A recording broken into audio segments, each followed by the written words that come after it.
Here are 6 more 90s JDM cars car enthusiasts loved.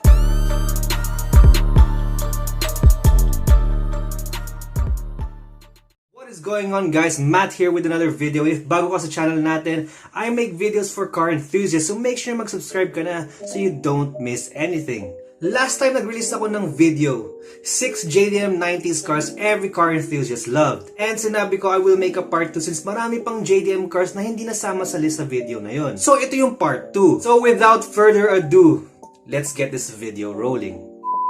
Subaru Impreza Wrx Sti. Isang JDM hero ng 90s. Famous tong STI dahil sa rally. Merong functional hood scoop, all-wheel drive, and a functional wing. Hey, hindi siya Subaru unless may giant spoiler sa likod. The most famous Subaru Impreza ay yung 2-door na 22B pero sobrang rare. At isa sa pinaka-price na Subaru na mabibili mo ngayon. At meron neto si Colin McRae as a thank you from Subaru. Cars. There aren't that many around. Yeah, no, it's obviously a pretty rare piece of kit, and especially this one. This is one of the 3 prototypes that were ever built. What did they call this? A 22? 22B. Right. Drivers like him would race this car in the WRC or World Rally Championship.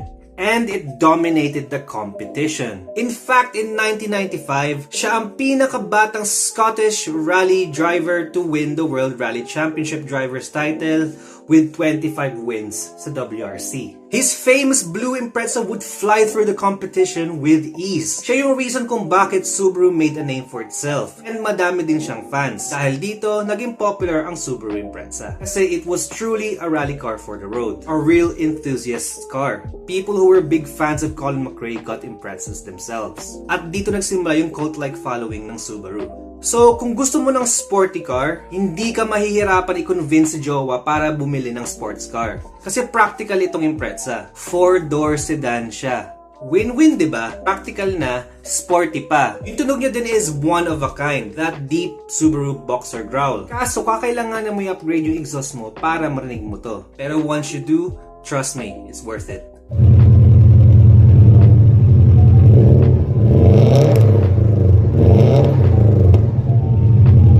One of the best din ng Subaru community.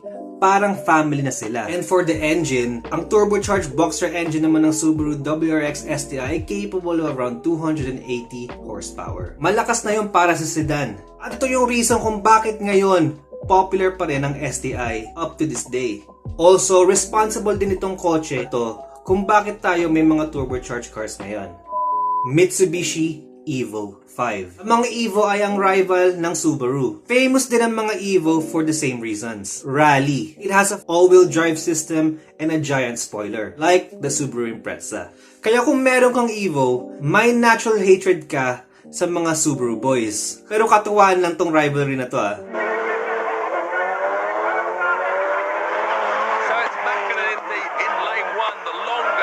Mga Evo naman ay nakilala dahil sa isang legendary Finnish rally driver, si Tommi Mäkinen. He won the WRC Drivers' Championship 4 times behind the wheel of an Evo. In fact, in 1998, ginamit niya ang Evo 5. Tommi Mäkinen claimed victory in his 3rd consecutive Drivers' Championship. And combined din ng mga panalo ni Richard Burns sa isa pang Evo, nanalo ang Mitsubishi ng 7 times out of 13 WRC events. 90s legend din ng mga Evo. Ang makina niya ay yung 2-liter turbocharged 4G63T at capable ito ng high horsepower numbers with the right tunes and upgrades. Kaya sobrang popular ng mga Evo sa mga car enthusiasts. So it's not just any other sedan, it's a Lancer evolution.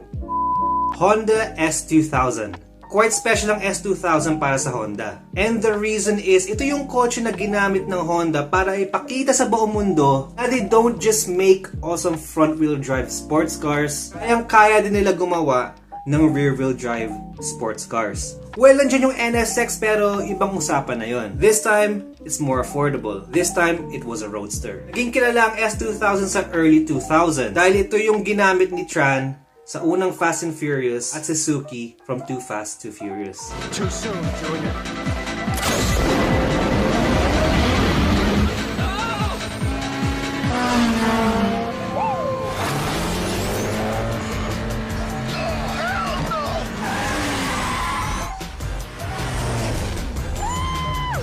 Ito nga pala isa sa mga paborito kong sports cars of all time. Yung USDM 2-liter F20C engine niya ay nagpo-produce ng 237 horsepower at 8,300 RPM. At yung JDM version naman nakaka-produce ng 247 horsepower at 8,300 RPM. Pero gamitan lang ng turbo yung S2K, more than capable ito of making 400 plus horsepower kahit stock internals.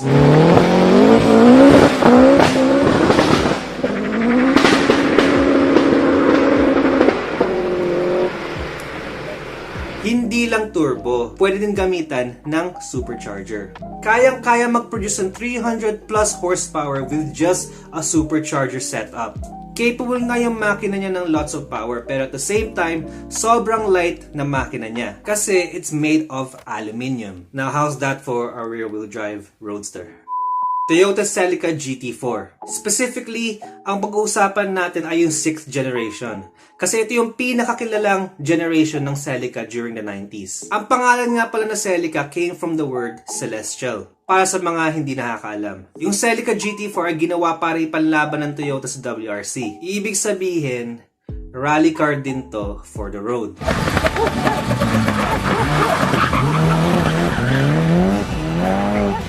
Yung GT4 ay isang high-performance rally model with a turbocharged 3S GTE. And dahil ginawa nga siya for rallying, naka-all-wheel drive din ang Celica. Pero generally, mas more affordable pa yung mga Celica Gt4 compared sa mga Evo and Sti. Pero medyo tumataas na din yung value nila. Out of the three, pinaka-reliable pa rin ang Celica. Yung turbocharged 4-cylinder engine ng Celica can easily produce 245 to 255 horsepower at 6,000 RPM and 304 Newton meters of torque at around 4,000 RPM.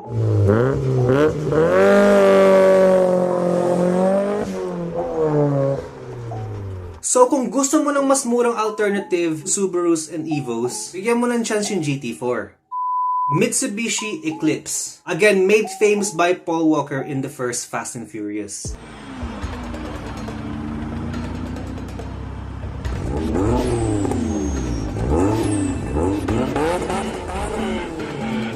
Product ang Eclipse ng partnership ng Chrysler and Mitsubishi known as DSM or Diamond Star Motors. Medyo underrated itong Eclipse kasi ang karamihan ay mas pipiliin yung older brother niya na Mitsubishi Evo. Pero alam mo ba yung Eclipse ay may shared DNA sa mga Evo? Naka all-wheel drive din at naka turbocharged 4G63. Same ng makina ng mga Evo except for the final one, which makes this a two-door Evo. Producing around 210 horsepower, the Eclipse is not to be messed with if it's tuned right. Kasi the engine is more than capable of high horsepower numbers. I mean sa US pa lang, and the drag race ang mga Eclipse.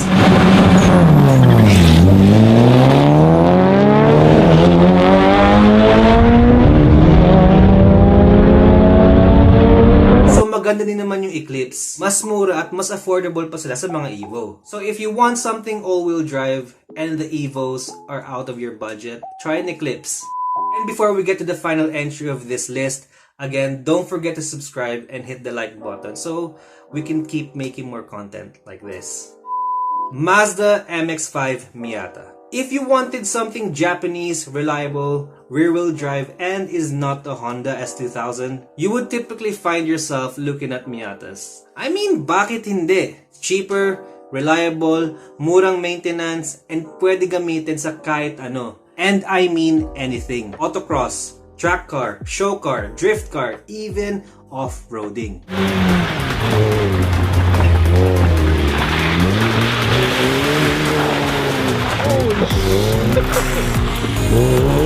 There is a 1.8 and a 1.6 variant. Pero yung 1.6, you'll be surprised na kayang-kaya niya mag-handle ng power. 115 brake horsepower lang at 6,500 RPM. But with the right turbo setup, you'll be turning your little Miata into a beast.